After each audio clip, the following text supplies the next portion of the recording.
Hi Bruins, welcome to the Tacoma Narrows Bridge disaster. On November 7, 1940, the Tacoma Narrows Bridge began to twist uncontrollably. As the wind blew, the steel and concrete bridge twisted in the air. As onlookers watched in shock, the bridge finally collapsed into the water below. The Tacoma Narrows Bridge spanned Puget Sound in Tacoma, Washington. In 1940, it was the third longest suspension bridge in the world. Engineer Clark Eldridge, 1896 to 1990, created the original design for the bridge. It was a typical bridge design for the time, with a deep frame, 7.6 meters, to support the roadway. The frame had open beams to allow wind to pass through. Here's a picture of the bridge. The mile-long Tacoma Narrows Bridge opened with much fanfare and local pride on July 1, 1940. 10,000 people attended the dedication ceremony, and long lines of cars waited to ride across the new tourist attraction. A swaying movement began registering on the bridge even as it was being built, producing a sensation like motion sickness. Despite the ripple, engineers were convinced the structure was safe. But the budget for the bridge was a constraint. To reduce costs, the selection committee chose a different design by engineer Leon Moissauf, 1872 to 1943. His design had a shallow frame, 2.4 meters. The frame was closed, preventing airflow. With a more shallow frame and solid walls, the bridge could be moved more easily by the wind.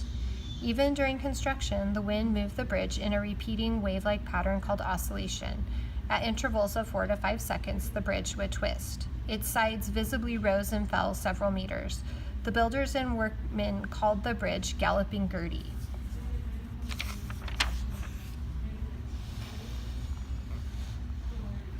For months after opening day, the elegant span's short life ended in disaster.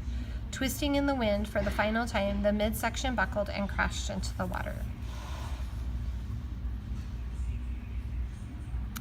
3 engineering designs were tried to solve the galloping but failed. Frederick Burt Farquharson, 1923 to 1961, an engineering professor at the University of Washington, was hired to find a solution to the oscillations. His team built a 1 to 200 scale model of the bridge and a 1 to 20 scale model of part of the deck, then brainstormed on how to improve the design. They tested the models in wind tunnels, changing one variable at a time. They offered 2 solutions. First, put holes in the solid frame for air to flow through. Second, add streamlined pieces along the deck. The second option was chosen, but just 5 days later, before the plan could be implemented, the bridge collapsed into the water. On November 7, 1940, the wind blew at 64 kilometers per hour. It transferred kinetic energy to the bridge. The bridge began to oscillate. One side of the roadway would fall as the opposite side rose, while the center of the road remained still. Leonard Coatsworth was the last person to drive on the bridge. He wrote, "Just as I drove past the towers, the bridge began to sway violently from side to side. Before I realized it, the tilt became so violent that I lost control of the car. I jammed on the brakes and got out, only to be thrown onto my face against the curb. Around me, I could hear concrete cracking. The car itself began to slide from side to side off the roadway. On hands and knees most of the time, I crawled 460 meters or more to the towers. My breath was coming in gasps. My knees were raw and bleeding, my hands bruised and swollen from gripping the concrete curb. Toward the last, I risked rising to my feet and running a few yards at a time. Safely back at the toll plaza, I saw the bridge in its final collapse and saw my car plunge into the Narrows." Coatsworth had a dog in the car named Tubby.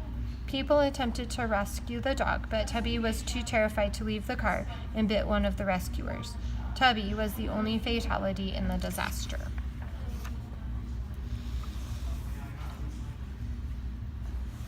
So there's the new bridge.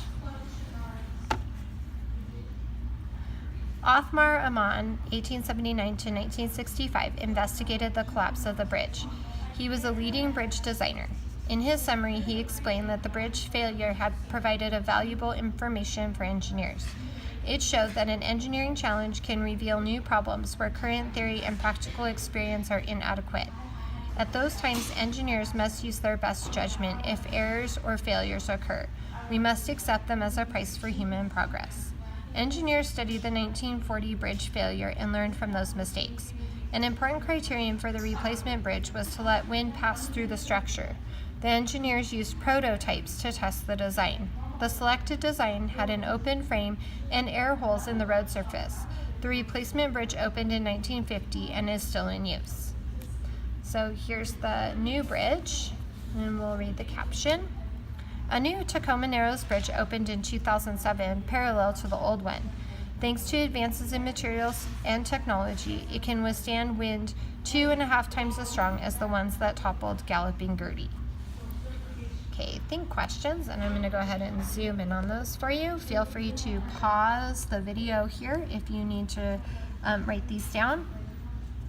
Why was a 2.4 meter frame design selected instead of a 7.6 meter frame design? Think about the constraint that was talked about in the beginning of the reading. Question number 2. What steps of the engineering design process did Farquharson's team use when searching for a solution? Okay, so how did they come up with a solution? They built something. You need to just think back or listen back to the video. Thanks a lot, and I'll be checking these questions on page 102 tomorrow. Have a lovely evening. Don't forget to go ahead and click the notification bell up above, and don't forget to subscribe down below. Have a nice evening.